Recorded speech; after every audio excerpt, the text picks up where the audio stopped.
From Mordor to Hogwarts to Gotham, the nerds have come together to create a show for nerds by nerds. Join nerds doing nerd things as they talk about all things nerdy. Stay up to date on the show by liking the Nerds Doing Nerd Things Facebook page.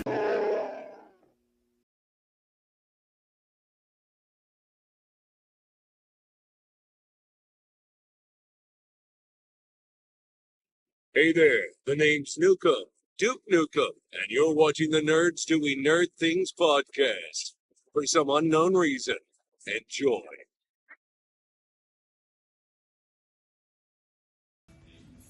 This honky tonk man, greatest intercontinental champion of all time, and you're watching Wrestling with Nerds podcast. Yes, that's my favorite. Shake, rattle, and roll.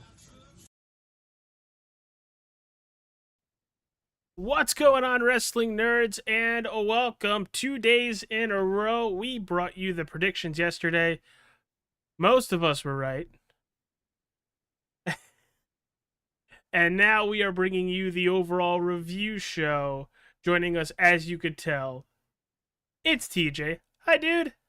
What's up, brother? What's up, brother? I don't actually know where that's from, and I don't. Sketch? No, I don't know who brother? Sketch is. I got it from I want to say it was my my middle brother, which I know my youngest brother isn't gonna watch this, but he knows that we have a podcast. Happy birthday, Chris! Happy 20th! You old fart now. Whoa. Time out. If 20's old, I'm screwed. No, Joe is screwed. If 20's old, you're a 32-year-old with a hairline of a 50-year-old, according to Jess. I'm 31 though. I did just saying that's the comment we heard out of the popcorn gallery there the other night. Yeah, AJ's wife got him burned him really good last night during the pay-per-view, and it was awesome. Well, we're talking about Survivor Series WarGames, the review of it from Vancouver, British Columbia, Canada, the Rogers Arena, not center because they don't know how to spell center. They had an attendance of 17,828. This pay-per-view was over for them at about 6 o'clock in the afternoon. So that was probably wild for them because it went live 3 o'clock for them. But let's break it down. TJ, before we talk about the results of it, talk about some of your predictions going into the night and on kind of like your who you picked basically for the night. You know, as far as our pick'em goes, it feels like every time I pick with my head, you know, trying to guess what WWE's gonna do, I don't know. Either way, I can't pick with my head or my heart because it seems like one of them I'll throw away. Last night went mostly how I figured. You know, which side am I on here? This guy right here, you know, he no win now. I don't know what that does for him and his little Timu bloodline, as Fry likes to call it. As far as going forward, obviously the OG bloodline can continue in whatever capacity that is. You know, there was the one belt on the show that I thought had a very slim chance of changing hands. Changed hands. We'll talk about it. I didn't have that in my prediction at all. I mean, I was kind of shocked by it. I don't hate it. The women's match went how I figured it would go. Although I was really hoping they teased us so beautifully with the cash in, and I wish the cash in would have happened. It would have been epic. And it also would have created absolute chaos. Well, I didn't want your review. I just wanted to hear about your predictions going into last night. Well, that was my predictions. I mean, you can't get a review without a prediction at this point. I mean, it just was what it was. I think I went 4 for 5 on my picks. Something like that. I know I'm like somewhere above 50% on our pick'em roster. I think you two were right up towards the top. I think Ryan's getting it now so he could read it off for everybody because we do cover our fantasy game. Actually, us three scored the most points last night with 5. Remember, the main event's worth 2 points. The only other one to score the same amount of points for us, no wonder it's snowing in Buffalo. Ron had 5 points. Ron would have had a perfect pay-per-view if he would have not went with the mayonnaise skin and ketchup haircut guy. Because he was actually one of the ones that did pick Nakamura. Shocker. Our I point feel like standing we should just go to that match after. point No, standings we'll go in order. at the moment is the Guru sitting with 65. AJ has 58. Darren is 55. Sean's 53. Wes is 49. TJ is in a tie with Ed with 47. Justin and Andy are tied at 45. Ron at 41. Rob at 35. And then Lou and Mike are at the bottom of the board at 33. So I don't remember how many points we can get at Rumble, but I feel like if you're not at least at 45, you're probably chalked. You can get as many points as possible, especially with those 2 rumbles. If you get a superstar that goes for a crud ton of eliminations, or unless we're doing it differently this year again. I don't remember the format. I think it was going to be however we did it last year, and I don't remember. Hope somebody wrote it down in the rule book. Probably the Guru. Just make up the rules as I go along. Don't you know this? I thought we were anyway. We're playing Wrestling Who's Line? Got it. Got it. Wrestling Who's Line, where the points don't matter and nobody watches it anyway. Ouchtown. Population us, bro. By the way, here's Chucky. Hey, I won as that guy for Halloween. Yeah, but that's not Chucky, that's Chonky. I think part of the going in thing with TJ, the part of going into this pay-per-view that was kind of fun for me was the fat man, the Canadian fat man, that had no hopes for this to actually be a halfway decent card, and had no interest whatsoever. And we actually watched the pay-per-view together last night, which we haven't done in a while. And he seemed to thoroughly enjoy most of it. Yeah, I was not looking forward to this really at all. Yeah, I think we'll get into it when we go to match, but I really like these 5-6 match cards. I don't need 15 matches in a 7-hour period like they used to do, and I don't need all of the shenanigans that the other wrestling show tries to do. I like this 5-6 match solid PLV. Yeah, PLE the cards. 5 solid match, nothing felt rushed. That is definitely, I think, the secret sauce are going right now. I mean, every pay-per-view they do, and I know I'm going to piss off some of the IWC with this. It seems like every match or every PLE pay-per-view, whatever you want to call it, they do has 10, 12 matches on it. And it's over. Oh, high spot, over. At least for what we're seeing with the Northeast Corporation, or the Worldwide Corporation. Let's call it what it is, the top of the mountain organization, because that's what it still is. At least they are giving stories time to breathe, time to grow, and people to invest in these matches, in these PLEs. Where, Ryan, I think it's been a couple months since we've actually watched a AEW show, and you and I were just, why? That makes no sense. Like, we understand what's going on, but the fact of, why are you doing that? Just for the, you just wanted to jump off the top rope. You want to go flying or do any of that stuff. Yeah, like Tombstone some guy off of the apron on a set of steel steps, and that be in the middle of the match and not a finish is just typical AEW bullshit. And Meanwhile, we just saw KO Tombstone Randy Orton and his career's in danger, and that feels more real to us. it meant something. It's just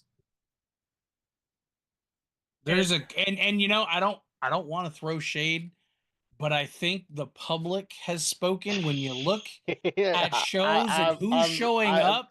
I see it, AJ. I see it. With people with who is showing up into what arenas and filling what and not filling what. We have Jacob Fatu in our YouTube chat saying that he loves Solo still. And the Guru commented back that I don't. But back to throwing shade where shade is definitely deserved. All they're doing, and if people enjoy that, good for you. I don't. I know Ryan doesn't, and TJ. It's a glorified televised indie show every single week. That's it. I mean, I tried following it. I've tried I don't know how many times to just get into it, and it's like half the time I can't understand what's going on. There's no cohesion. WWE, meanwhile, is like, this is the story. We're grinding it into you. You're gonna know it by the time the PLE gets here. You're gonna know all the details of it. So let's better. Finally get into this PLE. I do have words on the Survivor Series PLE. I'll save that for afterwards. So I would want to get your in the chat if the wonderful people want to jump in on this as well. Input on it. But let's start off with the women's WarGames match. Goes 38 minutes. Rhea Ripley, Bianca Belair, Naomi, Io Sky, and Bayley defeating the Judgment Days, Liv Morgan, Raquel Rodriguez, Nia Jax, Tiffany Stratton, and Candice LeRae. What are our thoughts of this match? Because for me, I thought, once again, the women, right out of the gate, barn burner. It did start off kind of slow with Bayley and Nia starting the match, which that's fine. But once we started getting Naomi, Io, Bianca, and eventually Rhea in there, along with their counterparts on the bad guy team, Liv, Raquel, it really started picking up. I enjoyed the dual flips off the top rope. I did feel like it took too long for it to happen. But overall, I enjoyed their match. I enjoyed the story they told. I thought this is where we were going to pull the Tiffany Stratton cash in. I really did. If you guys tuned in yesterday to Ryan and myself, we had a prediction show. This is what we were gunning for. I very much mistakenly said, watch Nia get pinned here twice. I was wrong. I understand that. Good guys still win. But I very much enjoyed this. And if it wasn't for how good the men's was, once again, the women steal the show and come out of the gate hot. I mean, this for me was the better WarGames match because it didn't wait till all 5 members of each team got in to get good. And that's what it felt like for the men's for me. That once the women started coming, like it flowed better. There was a constant movement. The only thing I'm going to knock both of them for, and I think Ryan's probably going to agree and say even probably go further with it, we got to stop this trying to find the weapons thing. Get them in, have them in there already, hanging on the side, something. This whole, I'm going to run down to the ring and I'm going to get in the, oh wait, I got to find a weapon and I don't know where my weapon is. And now I got to go halfway around the ring looking for my said weapon. And then I can't even find it. I just get in the ring anyway. Like that's got to stop. We got to knock that off. It just felt more of a go. I mean, as soon as the third wrestler hit the ring, everything was go. It was go until the next person. Whereas the men's, it was more like, oh, here comes the next one. It was more methodical, I think, in the men's one. I mean, I found myself watching the clock more in the men's one to see if it was a more accurate actual 3 minutes or 5 minutes, whereas this one I was like, there's too much going on to be able to do this. I think um it was good. Uh it was sloppy, really sloppy. Nia Jax with the chair shots that Hulk Yeah, Hogan would be jealous of. those were bad. Some of the storytelling, and it's not the girls' fault. I think it's more agent wise. Just needs to be kind of like put to the forefront. Liv Morgan comes to the ring, gets scared, goes to the back, comes back out with a bat. Okay? We know the bat's gimmicked. I don't care how it's gimmicked, whether it's a plastic bat with something filled inside to give it a little more weight, if it's a wooden bat that they know how to hit each other, which I highly doubt the girls do, because let's face it, girls and the women's wrestlers and weapons do not go hand in hand. They're not as adapt to them as the men are. I will agree they need to stop going to the getting the weapons out from underneath the ring. If you want to have weapons, like do like the Amber's Asylum type deal and have them already like mounted to the fence, and all you gotta do is get them off the December fence. to dismember. But back to the Liv Morgan thing, she comes to the ring with a ladder or with a bat. Her team holds Rhea Ripley down, and she drills Rhea Ripley in the ribs 3 times with that bat, and Rhea no sells it. I love Rhea Ripley, but that should have been a good portion of Rhea being out for the most of the rest of the match. Well, let me counter that, Ryan. Do you have the same issue with Jacob Fatu? No, only because there's that lineage of Samoan. Like, it's known that Samoans have hard heads. It's been like the Samoan gimmick all the way back to the Wild Samoans that you can't hurt their heads. They've also built him this way where he almost can tap into Well, this supernatural power when need be. and it goes, it's not even supernatural. It's just a psych. It's supposed to be a psych out type deal. Like, they can harbor in the pain of it and get right back into your face. It's been that way for years. And what it goes back to is back to the Wild Samoans, and the story back then was that they had a thicker skull than regular humans because they were from the island. We know that's not the case. At least scientifically, I think we know that's not the case. Could still be. I have no idea. But for Rhea to get drilled in the ribs 3 times with a bat and basically no sell it, that's a problem. Um, Especially with the finish, with the off the top rope riptide. Yes, it was devastating, but should have been that easy to get her up to do it. The EO trash can spot has become the Kofi Royal Rumble spot. So I'm waiting for that to fail. Whether she jumps off of a steel cage blindfolded by a trash can and just eats dirt. It's pretty much what it needs to be now. The camera spots, the camera was off on that whole angle with Tiffany in the corner and EO in the other corner. The jump off, it totally missed it. You it was like moving back and forth at the same time they jumped, and you missed it. That's why they instantly went back to the replay so you could see it. Um, it, Props to it Tiffany on the Swanton, by the way.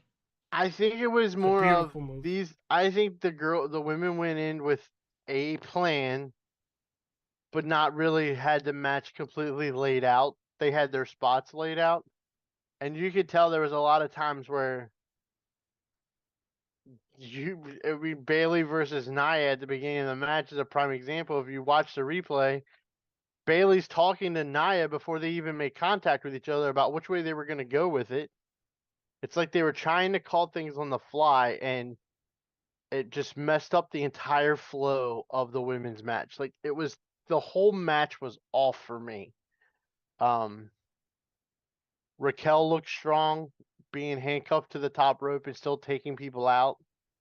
Um, I don't buy into the whole you buried the world champ, the WWE champ, and the Money in the Bank champ all in the same match because they didn't win WarGames.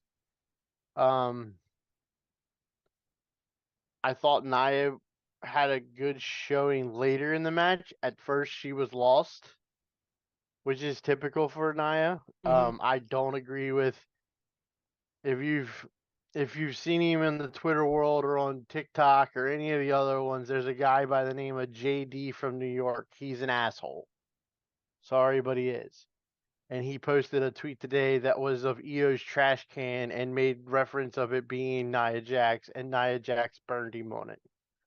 Shut up, dude. You haven't gotten to the ring. You haven't taken bumps. You haven't missed the opportunities that they have missed because of what they do.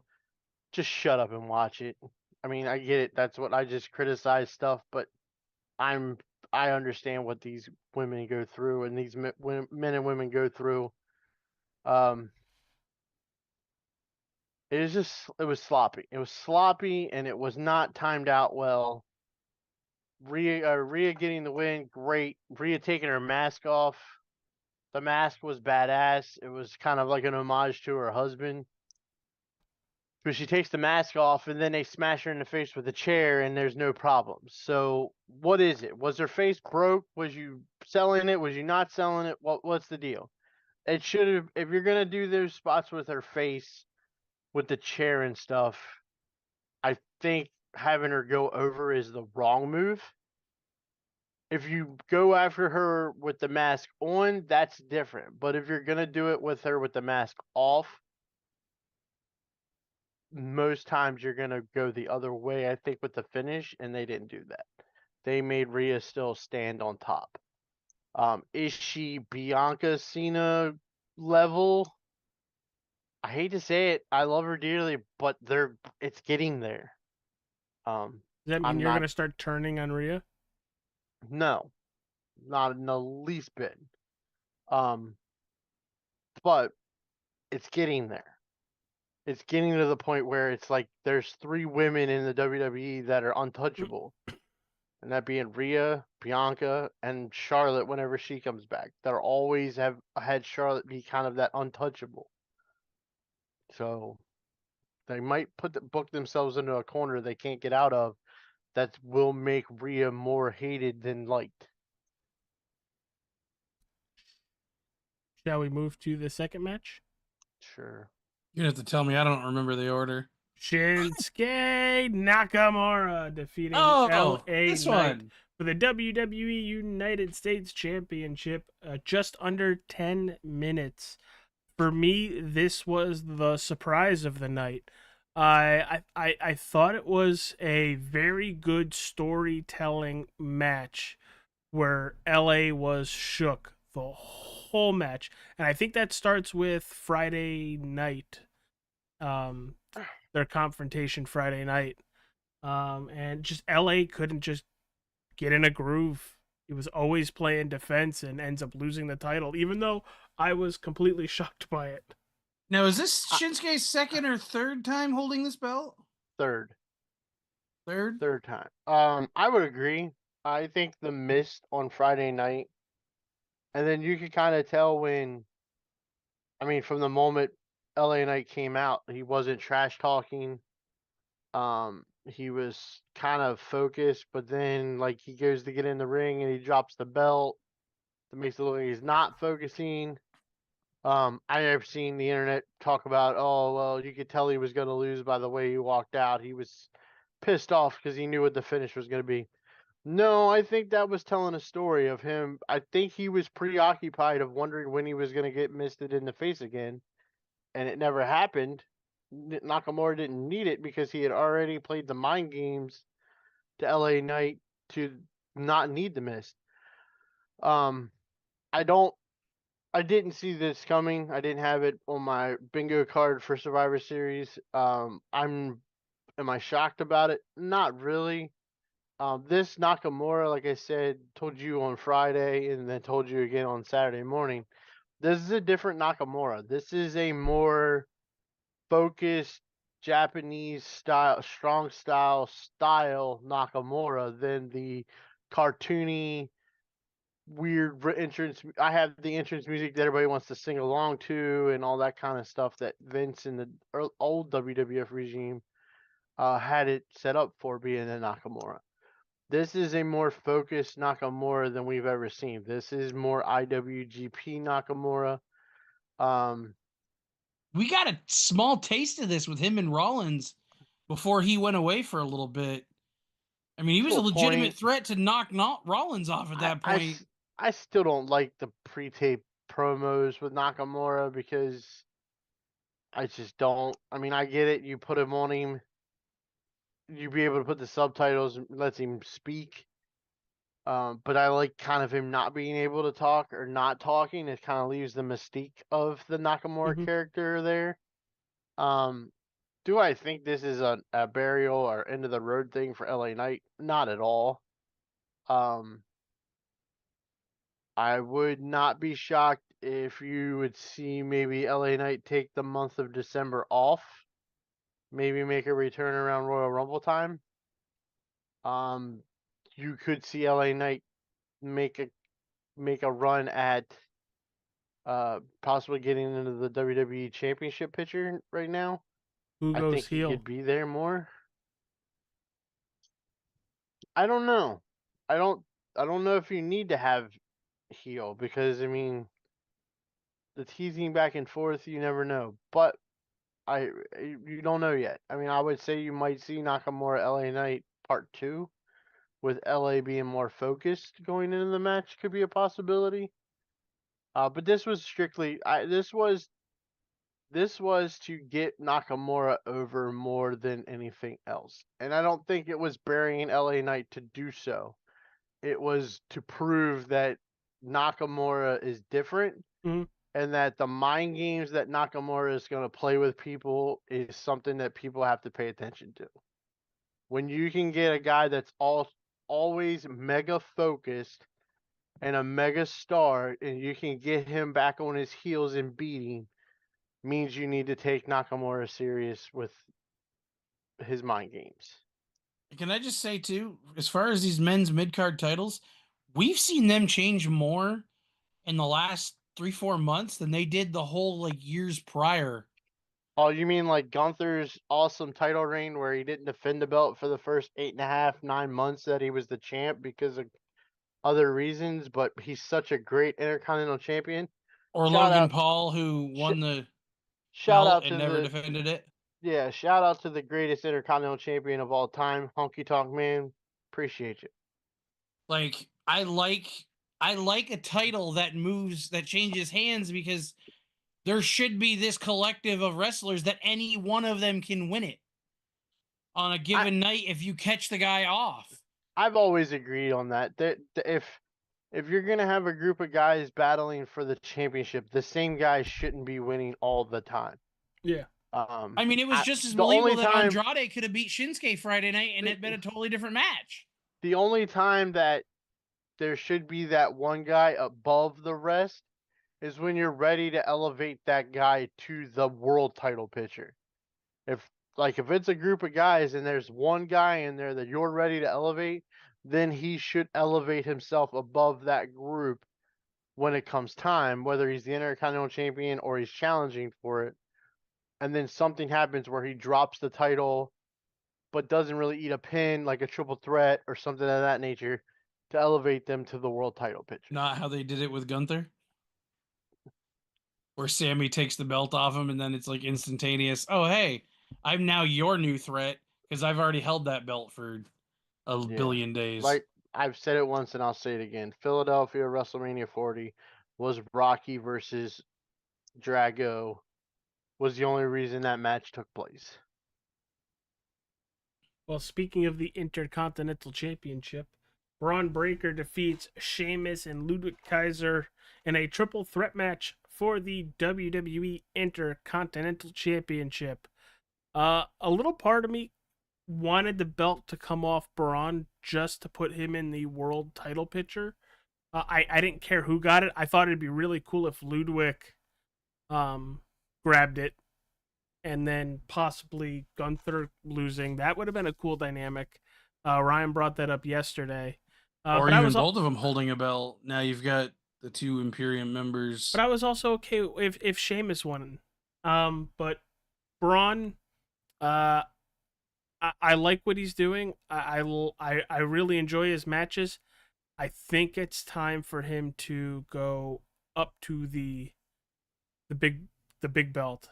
Can we just let's not forget it wasn't that long ago he was still on NXT. Like And he I know, has shown out so well early on here on the main roster. and I know his, Ryan's shaking his physical abilities, they are showing them off. It is amazing to see. I think we all commented, did he just jump from the freaking ring across the table last night? Like, oh my god. Yeah, I know Ryan is shaking his head, but I am very excited to see him get really pushed to the moon, because he definitely deserves it. And with how well he's doing with this championship, I could just imagine a world championship around his waist and how well he would perform with that. It's not that I don't agree with you. I just don't think it's time. He's got momentum. He can get a lot more momentum. He needs to make it where they don't have a choice to put him in that picture. Right now, it's still kind of iffy to me. Gunther, it's like, do you want to put him as hot as he is against Gunther and have that? And then you really could you see Braun Breaker main eventing WrestleMania next year? No, not yet. 42, 43 WrestleManias, could definitely see it. 41, not quite yet. I could see him being a night starter. Let him be a night starter with the Intercontinental Championship. Let him take on Seth Rollins. Have Seth come down a little bit and maybe challenge for that Intercontinental title. Give me Braun versus Seth. Give me Braun versus Drew. Give me those matches before you throw him in the world title picture. Let him prove himself just a little bit more with like a technician, because a lot of his matches have been, manly men slapping meat type deals. It's been That's what big TJ guys. says. It's not me. It was a Big E thing. It's meaty men slapping meat. Him and Jay were good, but I want to see him against Seth, and I want to see him against Drew. I would even see him against Punk. I want to see him wrestle some more veteran guys. As far as this match goes, this match was, as Sheamus puts it, a banger. I would put it my second favorite match of the night. I know a lot of people said it was their number one favorite match of the night. I don't care for triple threat matches a lot because there's a little too much going on for my liking. But the three were able to work together, give each other enough timing with their things. Some of the amazing feats. I made the comment last night that I was waiting for Braun to be at the far end of the other ring and do his run. But then I thought about it, and if he missed and hit the table at that rate of speed, he'd probably be dead. So I think as soon as you said that, he came around like a corner and absolutely executed somebody in front of the table. The kid's a freak of nature. Ludwig is actually growing on me. I hate him talking. He's that arrogant prick that you just want to smack in the face. As in he's doing his job well, or you just don't like him talking? No. I mean, as in he's doing his job. When he talks, it's like I don't want to hear this, but I do. Like Dom. Because he's a prick, and you just want to slap shit out of him. Think he talks better than his air quote leader? Much better. Gunther is not good on is why I think they are a good pair in that aspect of when they use them that way. Sheamus is Sheamus. If you want to have a solid match with some heavy hitters, you put Sheamus in it. He's become the veteran workhorse when it comes to things. Will I think he get his due and get that Intercontinental title and make him a Grand Slam champion? Do you think Probably. I don't know if this is a fair comparison to Sheamus here. Do you see how Sheamus is being used now into kind of like a Dolph Ziggler Miz role, like how they were used? You want good matches, put them with them. To a point, but not like Maybe if in I the effect that he still has size. if I want to have a technical match, the last person I put in the match is Sheamus. Okay. If I want a hell of a hand, I'm going with somebody else. If I want somebody to just brawl and beat the living hell out of somebody, I'm putting Sheamus in the match. Let's not sugarcoat the idea that there's a difference in Raw and SmackDown right now. Raw, you have these big hitters, these big guys beating the piss out of each other. Whereas SmackDown, you have a lot more technical guys. You've got Andrade, you've got Carmelo Hayes, you've got the what the hell? Not the LW. Well, you have the LWO, but the other LWO's on Raw. You're thinking of Santos Escobar. I can't think of their name. Whatever the hell they are, those guys, they're all technical. Logano more Phasma. Yeah, that Phasmo? one. They're more technical guys. They're not these big meaty men slapping meat.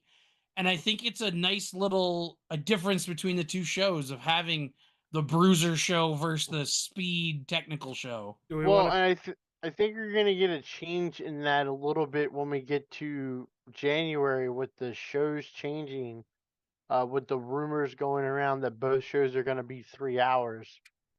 I don't know how much I like that. I know, I kind of got into the 2-hour episodes. I kind of think you're gonna get. Well, I like the 2-hour episodes, but I like the 3-hour episodes just because you're getting a couple more guys on TV that you normally would. If they go 3 hours, well, they're obviously going back to 3 hours on Netflix. I'd be okay with them starting at 7.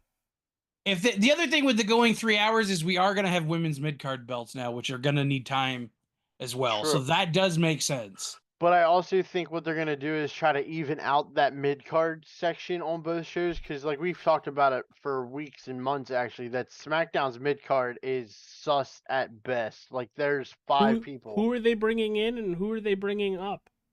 Well, I mean, you could easily... I think the DIY breakup is going to happen, and you're going to have Tommaso Ciampa there. There's a widespread rumor going about the around. Women. I mean...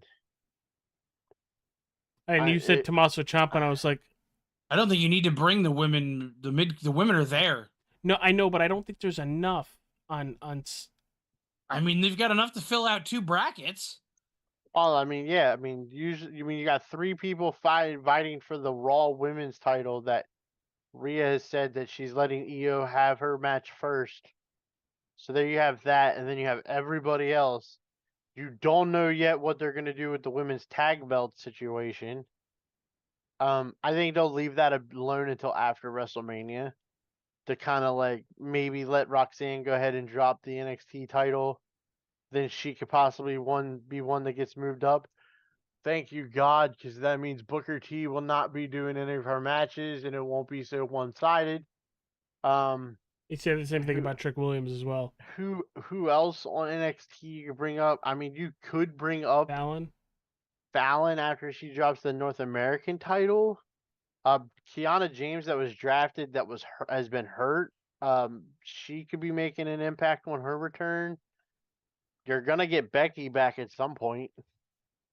You're gonna get Charlotte back at some point. There's plenty of them there. The weakest spot on SmackDown is their mid-card men's title. There's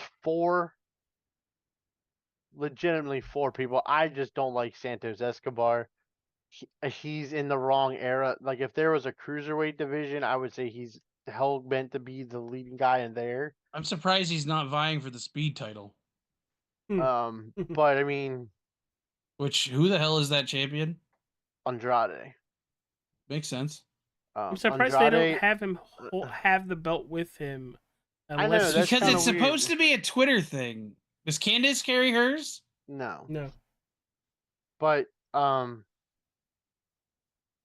men's mid-card title is where it's sus. There's literally 4 people that you could say are in that U.S. title picture.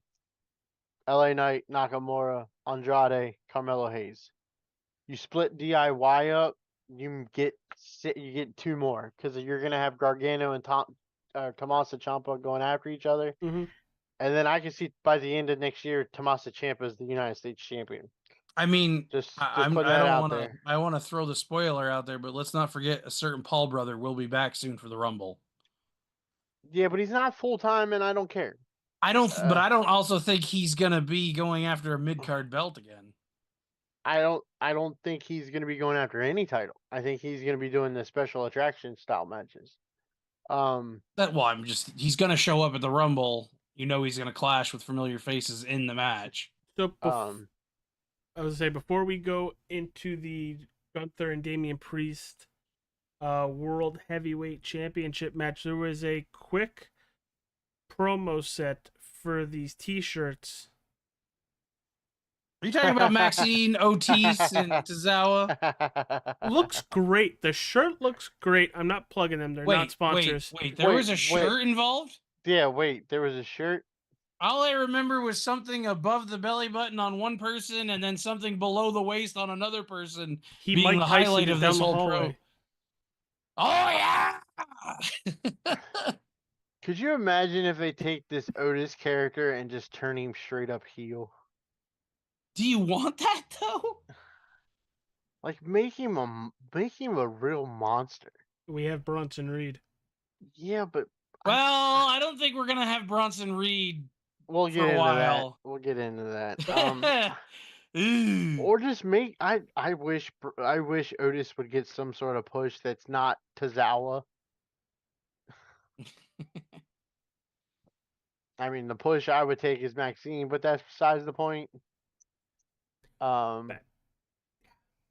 Yeah, I'm gonna order some of them T-shirts though. They did look comfortable. Make sure you wear pants with them. If she's gonna criticize me wearing them, I'm gonna go ahead and get them just so she can critique me. All right. Well, the penultimate match of the evening goes 19 minutes 20 seconds for the World Heavyweight Championship. Gunther defeating Damian Priest by technical submission. This was my match of the night. Really, this is the one that I was the least interested in. I honestly thought this match was going to be very low on the list. This was a phenomenal, like AJ Styles phenomenal match. This was a great match that I've already seen before, and it ended the exact same way. This match was my favorite match of the night as well. They beat the living hell out of each other. I love the spot where like Gunther is struggling to figure out a way to beat Damian, and he finds his opening by Damian simply grabbing hold of the rope, and Gunther kicked his arm, and we're off to the races where they were playing the arm injury, trying to hurt it, purposely doing things to get it to hurt. I much enjoyed that whole part of this match. The back and forth between these two was amazing. I'm not a Gunther fan, but I was thoroughly impressed with him on this match. Did you tell me which shoulder of Priest was injured? Right. His right shoulder. Was the right shoulder? Yes. Weird, because I remember he couldn't pick him up with the left. Well, I remember his head was facing the ring when he was laying on his back, and he was standing up to grab the rope. It would have been his left shoulder, because he's had his arm this way, and Gunther kicked under here. But yet Priest couldn't hook him with the right arm because the shoulder injury. You said that last night, and I about blew up on you then. He was referring to the fact that Damian went and laid back onto him, that he couldn't hook an arm or couldn't hook the leg because he didn't reach for a leg. That was Cole making a call, not Damian not being able to hook a leg. He didn't go cover him like you would normally cover him. He laid his back against him and never reached to hook a leg. And by the time he did go to hook a leg, he was already kicking out. It wasn't that Damian couldn't grab the leg. It was Michael Cole making one of them quick decision calls like he always does when he doesn't know what's going on in the match and makes the call anyway.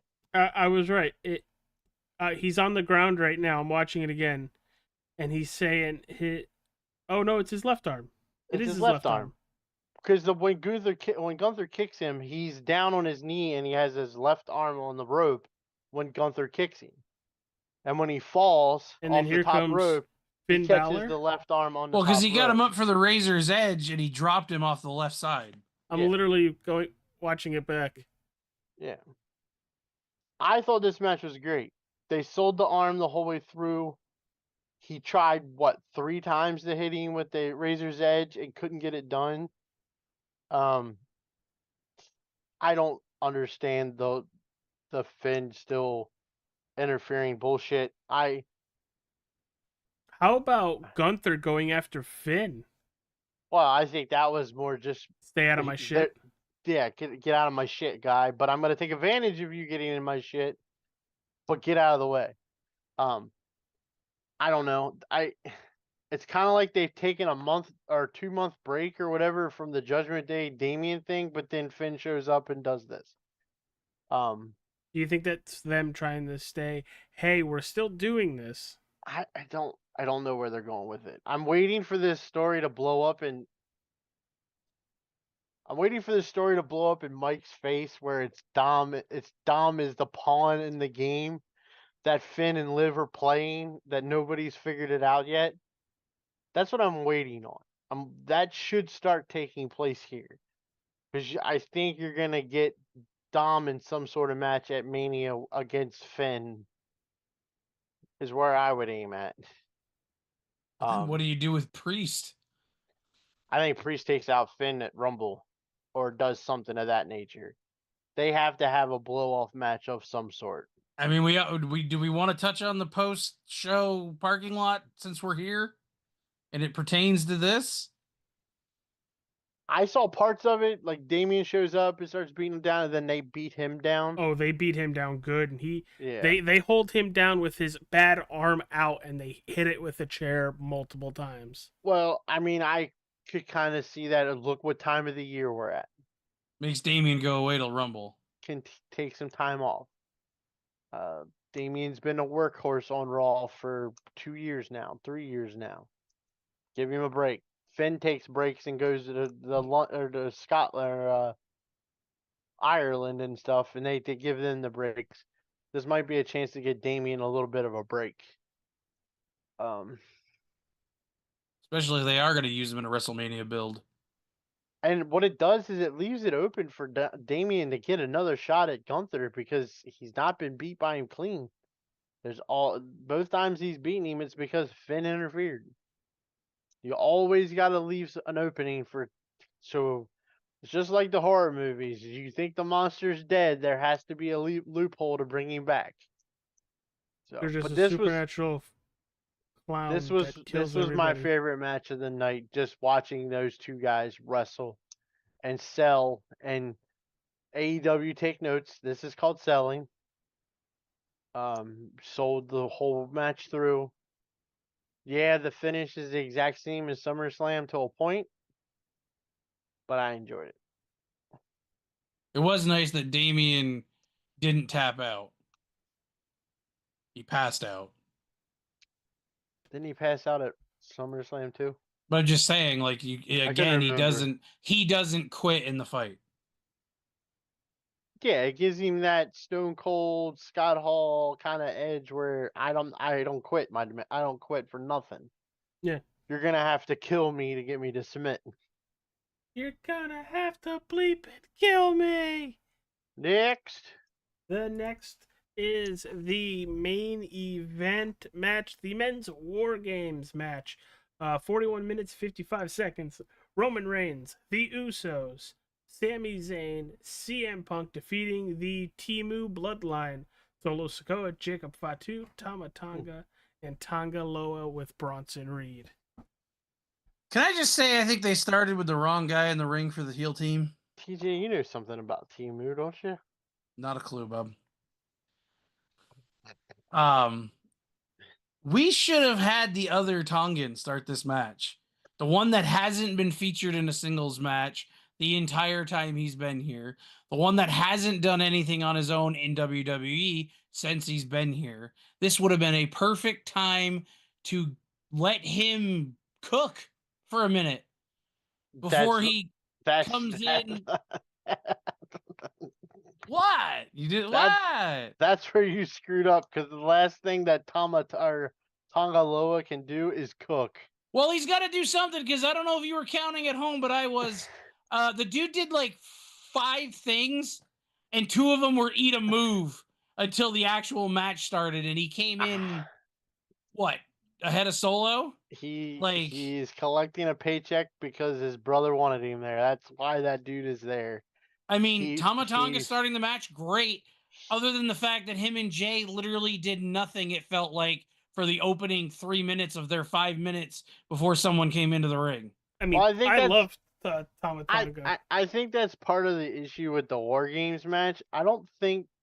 Old rules say it's a 5-minute first round, and then 2 minutes thereafter for each person. They went 3 minutes between.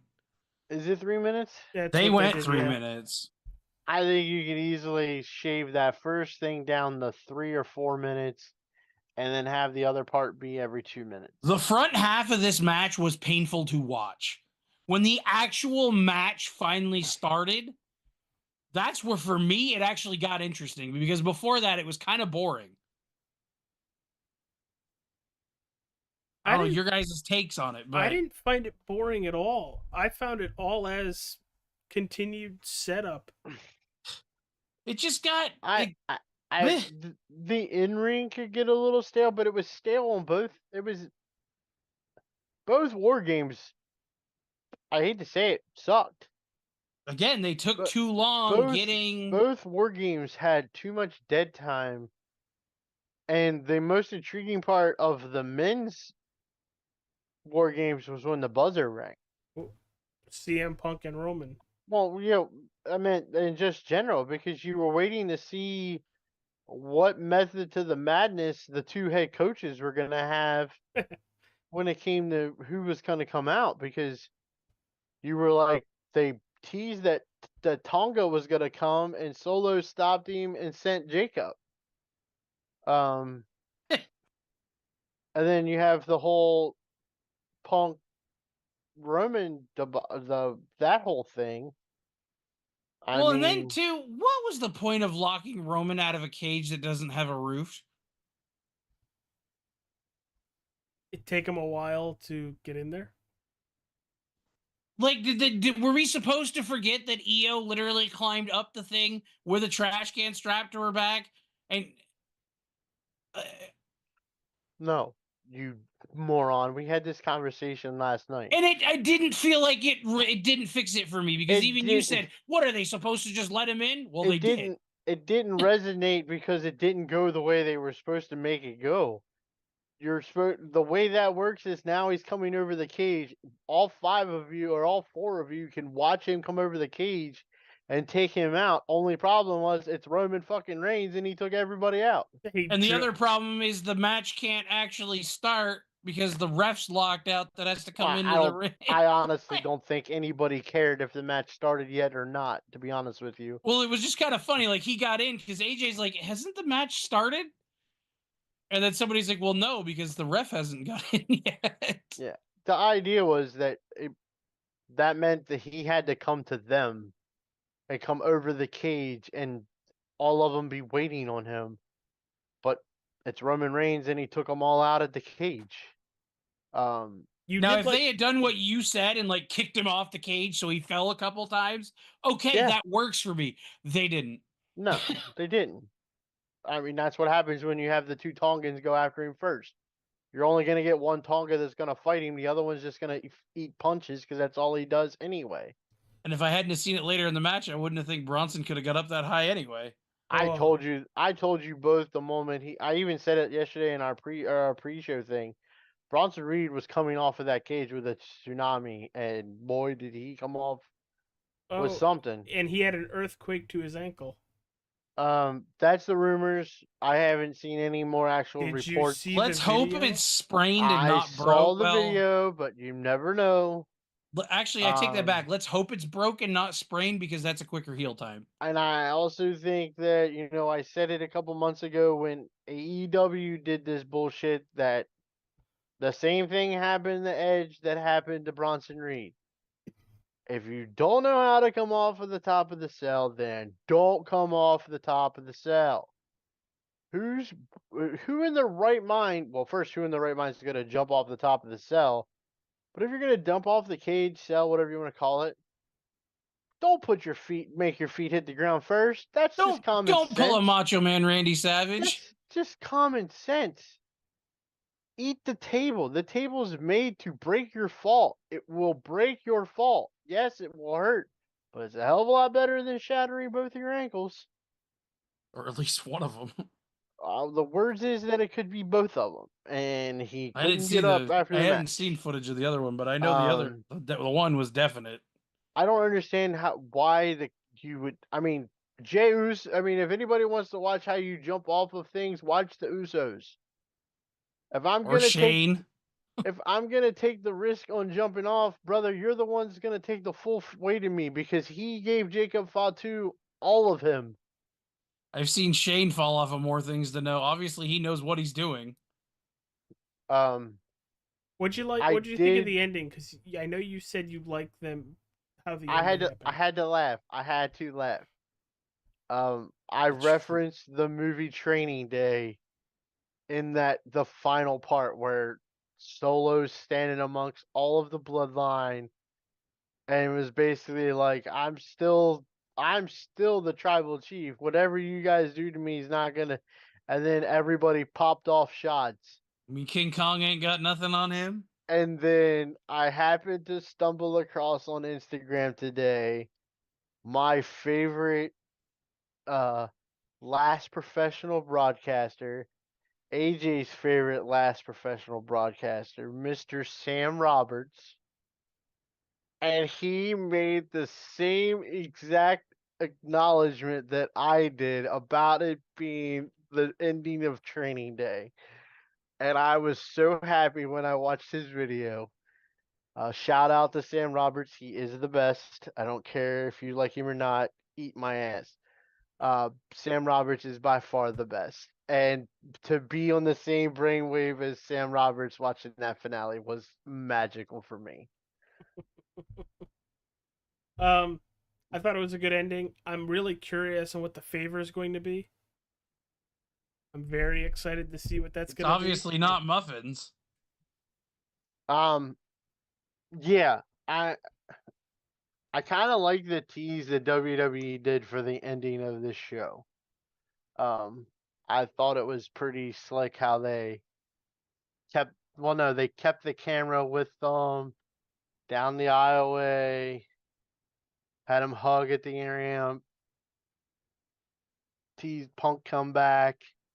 Everybody's looking at the video wall, waiting for it to change Something for about somebody else, blue for and somebody a else's music. final a final individual. Anybody's music. They were all waiting for somebody else to show up.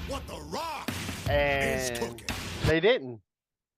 They didn't. And it was kind of like, it made everybody was just waiting because it's like, they haven't cut yet. They haven't cut yet. They haven't cut yet. And then it was over with and it was like, haha, gotcha. Gotcha, bitch. Well, I mean, it was only a year ago at this pay-per-view that they pulled out to this That's- camera where you could see the whole sold out arena AEW for our return.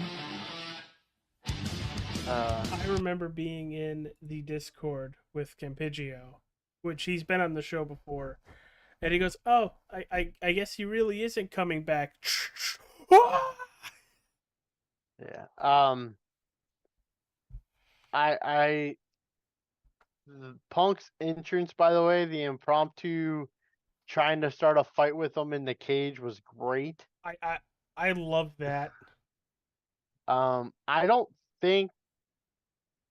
I think you asked the question at the beginning of the show. Where do Solo and them go from here? I don't think the bloodline thing with them is over with yet. We haven't had Roman versus Solo 1-on-1 yet. We still haven't had the Ulafala change hands yet. Well, I would imagine that's what a 1-on-1 matchup would be. What did Symbolic him and of. Jay? What kind of match was that? Tribal combat? I think so. Was it at the Hell in a Cell match? Yeah. Do you think that's what Yeah. we could end up with You could. at WrestleMania? You could Or also elimination.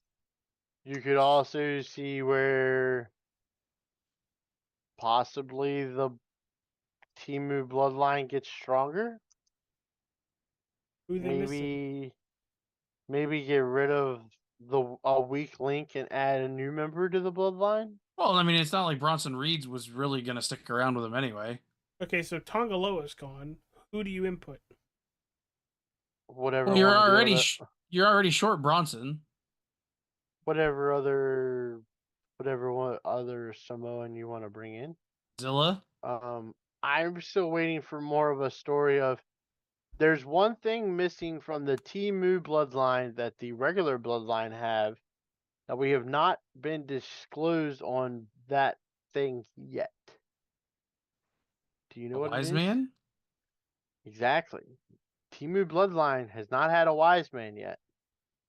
Is there been a wise man? He's just not been around, and that's where we're getting with it?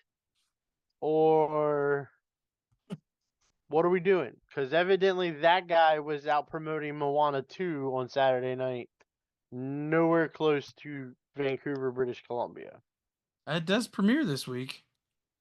So Who would you expect, or who would you want to be the wise man for Solo and that bloodline?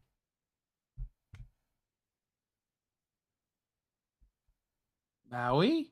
He's about to hit the rock. Maui? He's looking for is cooking. Demigod of the earth and sea? Really? it's the only one that makes sense. But this wise man would also be fighting, while the other wise man does not. Yeah. Okay. I mean, I don't. You were with us last night. I made a certain comment about what the favorite could be. I mean, I could give you another wise man pick, and it would really shock at least the Usos. Give me Rikishi as Solo's wise man. That's where I would have gone. Is he doing it for The Rock? Yes. I Yes. mean, 100% yes. I did it for The Rock. I mean, you could definitely give me Rikishi if he can walk to the ring. Oh, is he having issues? I don't know. Oh, I know okay. he's not exactly in shape. He was never in shape. He was in shape. Round as a shape. He was a shape. It was called his ass looked like a moon. And put his boys through college with that butt. But I mean, you give me Rikishi until the Rock's ready. But there's no words yet because if you follow the dirt sheets, by the way, God bless Triple H. You are the smartest man alive. Because they keep giving Dave Meltzer false reports, and it's freaking great that Meltzer turns around and reports them, and then it's all like, yeah, no, none of that Meltzer reported is legitimate. I love it. Kayfabe's back, and fuck Dave Meltzer. That's our one for the show. I was wondering where you were gonna put that in. Yeah, I was gonna get there eventually. Wait, is it one per or one total? One total. And well, that's no fun. Well, that's the kicks, kid. That rules are meant to be broken. Fuck Dave Meltzer. Reasons why we're never monetized. But I love it that they're giving them, or he's getting false reports, because, you know, when you get your information from guys that sit around in the back that don't do anything, you're bound to get. You lay with dogs, you're bound to get fleas. We had a good friend of ours who did point one thing out about this card that I would have liked to have seen. And I would even have sacrificed one of these matches we had for it. I would have liked to have seen a traditional Survivor Series match. Okay, that's the point I wanted to make before we went home. That I'm getting the build tired of for war it was games. there. I'm I'm getting. not tired of war games for the sake of war games, I am. but the build was actually there this time for that match between the Final Testament and the Wyatt Six. I am very much getting tired of war games. I want Survivor Series to, in a way, be back to what it was. Give war games, I guess, its own pay per view. I wouldn't mind it an every other year thing. I wouldn't mind one War Games, one standard Survivor Series match. I don't think they have to trade off like that. I just think it needs to make sense. Like, did the women really need to have a War Games match, or could they have just had a traditional Survivor Series match? It's a good thought. I mean, I don't disagree with it.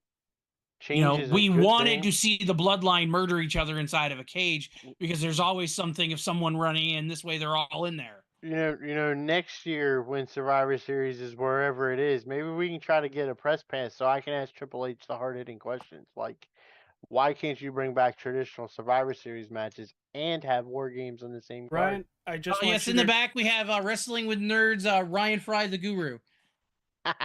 I just want you to know whenever they're on the East Coast, I do try.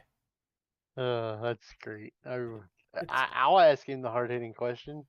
and that's where it would go. I wouldn't go. Tell him I love him. Um, First of but all, yeet. And then question. Man, we got any muffins? We got to wrap this thing up. Um, yeah, I am very much kind of getting tired of the war game stuff because now it just feels like we're doing war games because war games. It's kind of like having a Hell in a Cell pay per view. Or a TLC pay per view and only one TLC match. Yeah, and it sucks. Like I'm with you. If they want to do 1-1 or 1 year it's Survivor Series, 1 year it's not. I just it's a concept I really like and I'm getting tired of it. I mean, to that end, I've always enjoyed the typical Survivor Series match when it wasn't year after year after year or like 5 of them in one night. I mean, I will always say the 2001 Survivor Series would be my favorite, but I really enjoyed. I think it was 2005 or 2006, SmackDown versus Raw with Shawn Michaels, Kane, Big Show versus Batista, JBL, Orton. That team, that was a really good one. Um, Ryan's probably like, try going back another 15 years for me. Let's go back to the Ultimate Warriors team. But Ultimate Warrior was an absolute dick for that Survivor Series. I know, that's why I mentioned it. His What about tag team in 1990 was the Ultimate Warrior, Kerry Von Erich, and the Legion of Doom. In case you didn't know, Kerry Von Erich's nickname outside the WWF was the Modern Day Warrior. LOD, of course, we all know as the Road Warriors. And this dickhead wore to the ring a pair of tights that said the one and only Warrior. a diamond upside down is a. You egotistical asshole. I'm so glad I don't have to hear him anymore. I'll ask before we get out of here, just a fun little pop. Survivor Series. What was your favorite one again? Probably '06, the SmackDown versus Raw one. Oh, I ain't pulling that out of my ass. I think that's '06. Let me check that. Come on, TJ. Join the club. Join the game. I mean, I can tell you one that I enjoyed the finish of because it was shocking to everybody. Dolph Ziggler sneaks and steals the world and saves everybody's job. That's gotta be Sting. Nope, it's not this one. That was a good one. I remember that one. Because Big Show turns heel on Cena and knocks What him about the out. Big Egg? We don't like the Big Egg? No, remember we watched that Survivor Series and realized it's pretty shitty. It was We don't like the Big Egg? It was 2005. Just to give you a little bit of what the match card looked like, since you guys kind of did it. Booker T defeated Redacted. the U.S. Championship. That was the first in the best of 7 series, which was a phenomenal series. Not as good as their WCW best of 7. Okay, but it was still very good. I can dig that, sucker. Trish Stratus defeating Melina for the women's championship, which actually it went 6.5 minutes. Very long match for the women in the And it's 2000s. Trish. Did you see the news about Trish? No, She's the cover girl on a fitness magazine, and I'm a married man. I'm a married man. I'm a married I man. don't care, don't care, don't care, don't care, don't care. She's on my list. Triple H defeats Ric Flair in a last man standing match, goes 30 minutes. Oof. John Cena. Flair John after Cena. 30 minutes at the bar can't even be the last man standing. Did you see his bill from the other night? That's chump change. It was only $400. But just for himself. Fifth match of the night for the WWE Championship with Daivari as the special guest referee. John Cena defeating Kurt Angle. This one was weird. Theodore Long versus Eric Bischoff in a singles match. Did you like skip to the good matches of this card? There are a lot of good matches on this card, so fuck off. Ooh. Team SmackDown, Batista, Bobby Lashley, JBL, Randy Orton, Rey Mysterio defeating Team Raw. Big Show, Carlito, Chris Masters, Kane, and Shawn Michaels. And the week before on SmackDown, Kane and the Big Show chokeslam Batista on a card. He comes out with a full, like, upper body wrap. Chris Masters. He is killing it on the indies. Is he not putting him in the master lock?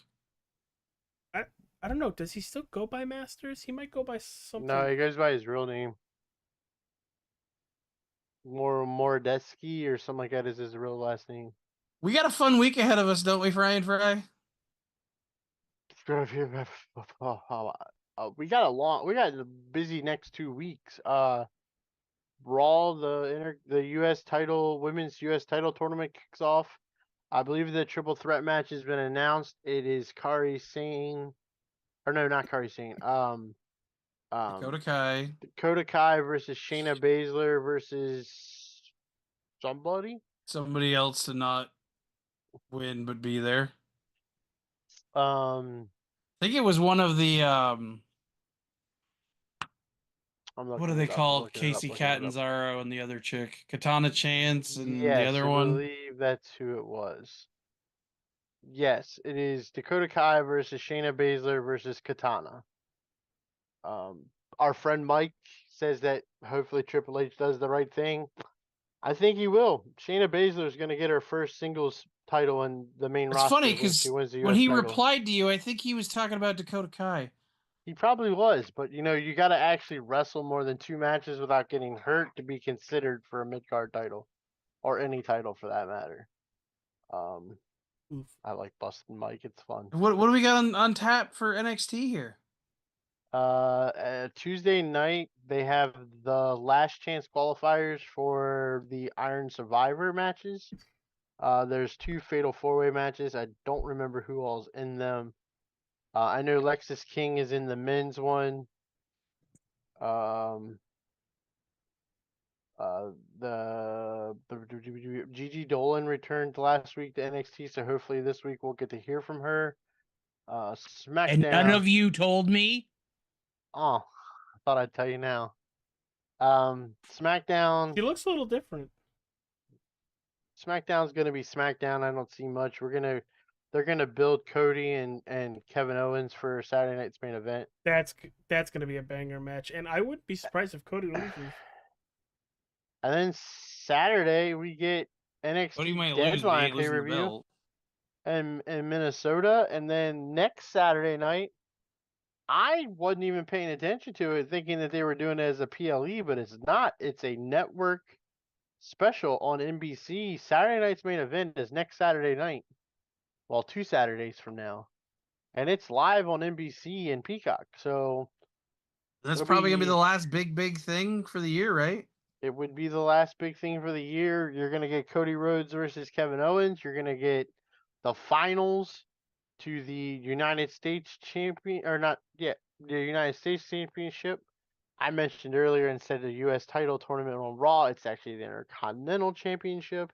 That'll probably go to Rumble. Possibly Rumble, although Raw might get it done in 2 weeks where they have it on Saturday Night's Main Event too.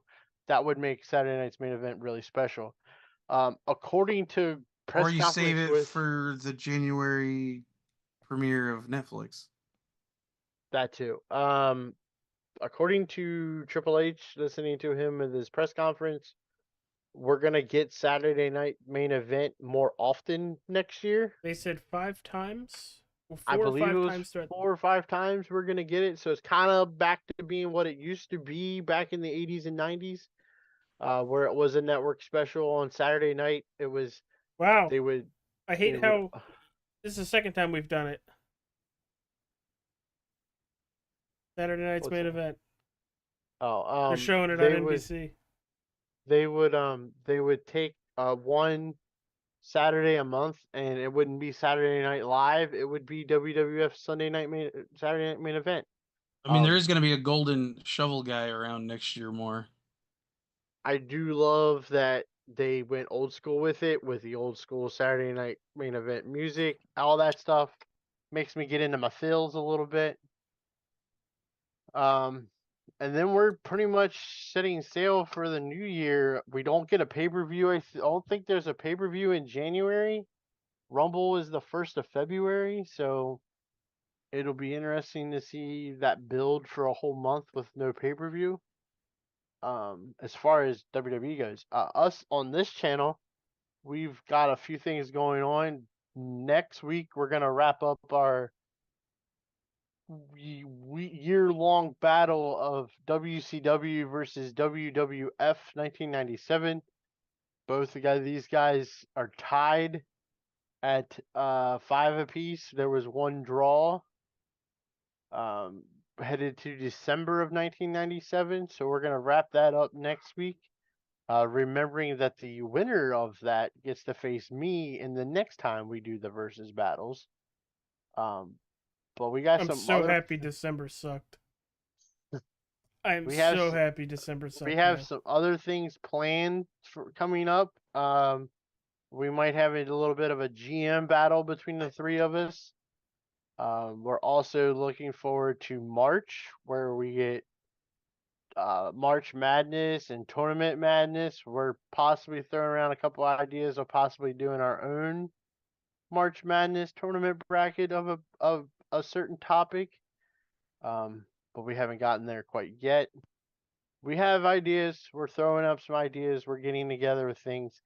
It's the winter months. It's chaotic for all three of us. It's really chaotic for me, scheduling wise, and old man that down there in the corner or down at the bottom with his championship belt likes to bowl like an 80-year-old man 5 times a week. 3. Thank you. But stay with us on the channel. We're gonna pick it back up after the holidays. We're gonna keep a couple of shows going. Just some fun things from here on out for the rest of the year, but it will be fun, and I'm looking forward to getting into some more stuff. Maybe some wrestlers in movies, maybe some movie stars in wrestling might be later on down the road. We never know what we're gonna do. On that note, The turkeys have been eaten, the gobbledygookers have been put to bed. I just had Thanksgiving dinner again tonight, and it was delicious. all right, everybody. Well, thank you for tuning in. Hit that like button, subscribe, follow, check in the comment sections. Let's hear your favorite match of Survivor Series War Games 2024. With that, bye, everybody. Yay! Your shelf's crooked. Whose shelf? Yours. No, my camera's crooked. The shelf's fine. No.